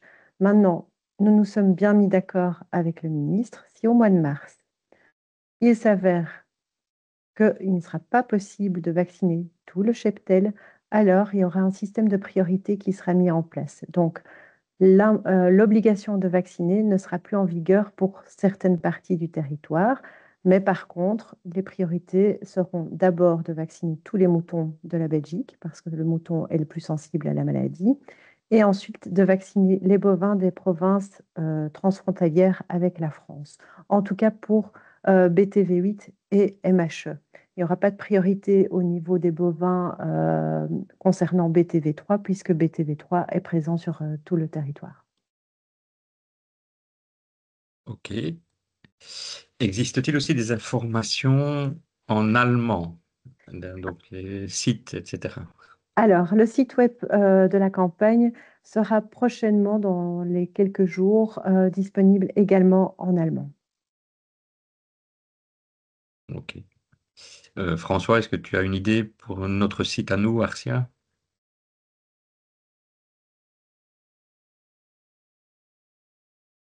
Il n'est plus là. Si, Moi, je je suis passe. toujours là. Ah, Les demandes ont été effectuées pour la traduction en allemand, donc ça devrait être opérationnel d'ici peu. ok. Quel recours ai-je face à un vétérinaire si la déduction n'est pas appliquée? Ça, c'est une très bonne question. Alors, le vétérinaire est obligé de faire cette déduction. Maintenant, il faut tenir compte de la comptabilité que vous avez avec votre vétérinaire. Si vous êtes en retard de paiement, etc., forcément, il peut, puisque c'est une note de crédit ou une réduction sur facture qu'il peut émettre, il peut très bien se servir de ces notes de crédit pour diminuer le solde qui vous reste à payer au vétérinaire. Si ce n'est pas la situation qui se présente, alors votre recours, c'est d'abord d'essayer de régler le problème à l'amiable avec votre vétérinaire, bien sûr, et sinon, comme d'habitude dans tout ce genre de dossier, c'est devant les tribunaux, en dernier recours, que vous devez porter le problème. Ok, et les documents qui seront envoyés Faisant par foi, oui, tout à l'ARCIA fait. feront foi pour le tribunal. Ok. Qui paye les diagnostics lors de suspicion? Je pense qu'on a déjà répondu que les suspicions, en tout cas FCO, MHE, et même si on devait aller jusque-là, la fièvre afteuse, sont prises en charge par les autorités. Mais effectivement, le prélèvement du vétérinaire reste à charge de l'éleveur. Et les analyses qui sont prises en charge sont, que ce soit sur un cadavre ou sur une prise de sang, elles sont totalement prises en charge par les autorités, pour autant que ce soit une maladie officielle, bien sûr, hein. Une suspicion pour une maladie officielle. Est-il possible de voir le bout, j'imagine, de la maladie de la FCO si les pays voisins ne sont pas obligés de vacciner de leur côté? Je pense qu'on a déjà donné des éléments de réponse, mais je vais compléter peut-être. L'objectif de la campagne de vaccination n'est pas un objectif d'éradication. Donc, on ne va pas éliminer ces trois virus, ou l'objectif n'est pas d'éliminer ces trois virus. L'objectif est de protéger cliniquement le cheptel contre FCO3 par rapport aux poules d'animaux naïfs, comme l'a expliqué François, et surtout FCO8 et EHDV pour lesquels on est totalement naïf. Donc notre cheptel est totalement dépourvu d'anticorps. Donc voilà, c'est un objectif clinique basique ou premier de l'emploi des vaccinations, protéger contre les signes cliniques. L'objectif n'est pas d'éradiquer. Donc malheureusement, il est possible que dans les années à venir, ce soit des virus qui deviennent endémiques, c'est-à-dire présents avec des épisodes parfois, un état d'équilibre entre l'immunité du cheptel et et le virus. Les années où l'immunité sera un peu plus basse parce que le nombre d'animaux naïfs ce sera trop important, le virus va recirculer, reprovoquer des symptômes, mais pas des grandes épidémies. Et ça va rebooster le système immunitaire. On va passer à un système de vagues qu'on a déjà vu avec la FCO8, des vagues de plus ou moins 5 ans d'intervalle. On a ça aussi avec le Schmallenberg. Donc voilà, en voir le bout. On ne peut pas malheureusement répondre qu'on verra le bout de ces maladies vectorielles facilement. Oula, il y a des démarches particulières en cas de package frontalier. Je suis incapable de répondre à cette question. Euh, il vaut mieux prendre contact avec l'AFSCA, l'ULC, pour connaître les conditions de package, c'est chaque fois des conditions qui sont négociées de pays à pays en bilatéral. Donc un package vers la Hollande, un package vers l'Allemagne, le Luxembourg et la France, ce ne sont pas nécessairement les mêmes règles. Tu as des infos, toi, Hélène? Pas vraiment, mais c'est une question à laquelle on est en train de réfléchir avec l'AFSCA. Donc, une fois que l'info sera claire, elle sera publiée aussi sur le site web de la campagne. Ok. Voilà, j'arrive à la fin des questions apparemment. On peut peut-être ajouter celle-ci, peut-être plutôt pour François, concernant le transfert d'immunité via le colostrum. Donc, que peut-on espérer? Donc, on peut tout à fait espérer, bien entendu, et on peut déjà dire de toute façon que ça a été démontré largement dans le cadre de la vaccination FCO sérotype 8, que les mères vaccinées en bénéficient d'une production immunitaire et peuvent concentrer la présence d'anticorps dans le colostrum. Ce colostrum enrichi en anticorps peut faire profiter d'une barrière de protection aux jeunes ruminants. Quelle est la durée de cette protection colostrale, de cette protection immunitaire conférée par la mère? Là, c'est évidemment un grand point d'interrogation par rapport à ces nouveaux pathogènes que sont la FCO sérotype 3 et la MHE sérotype 8 dont on a largement parlé au cours de cette séance. On sait que, mais c'est une variable qui est extrêmement variable, c'est le cas de le dire. Grosso modo, on peut évoluer aux alentours de 2 mois et demi, 3 mois de protection colostrale avec des anticorps dirigés contre la FCO sérotype 8 et sur d'autres pathogènes à transmission vectorielle comme le virus de Schmallenberg. Est-ce qu'il en sera de même pour la FCO sérotype 3 et la MHE suite à une vaccination à l'épisovac? Ça, c'est une grande inconnue. Mais l'existence d'une protection colostrale conférée par la mère, oui, c'est une réalité. Le point d'interrogation, c'est la durée de cette immunité colostrale.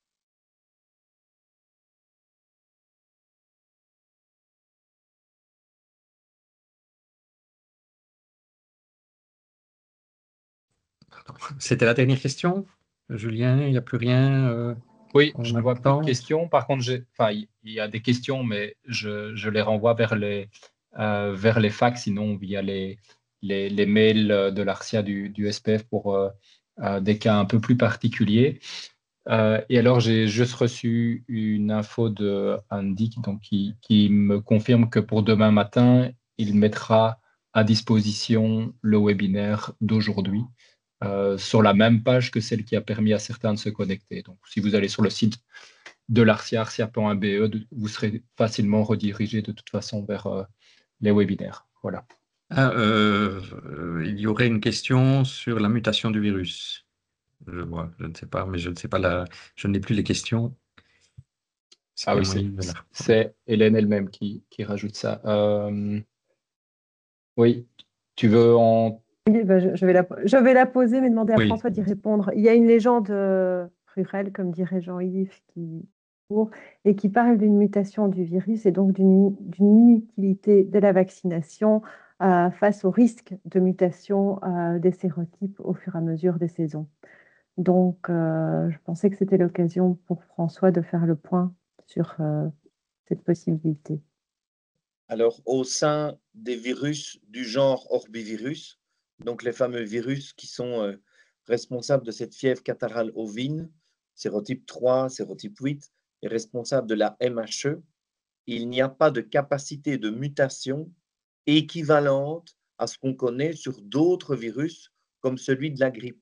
Cela veut dire que des éléments vaccinaux qui ont été formulés historiquement, si je puis dire, sont des éléments pleinement valables et pleinement efficaces vis-à-vis des pathogènes viraux qui circulent à l'heure actuelle et qui circuleront dans les prochaines semaines et les prochains mois. Donc ça, on peut être tout à fait rassuré par rapport à cet élément-là.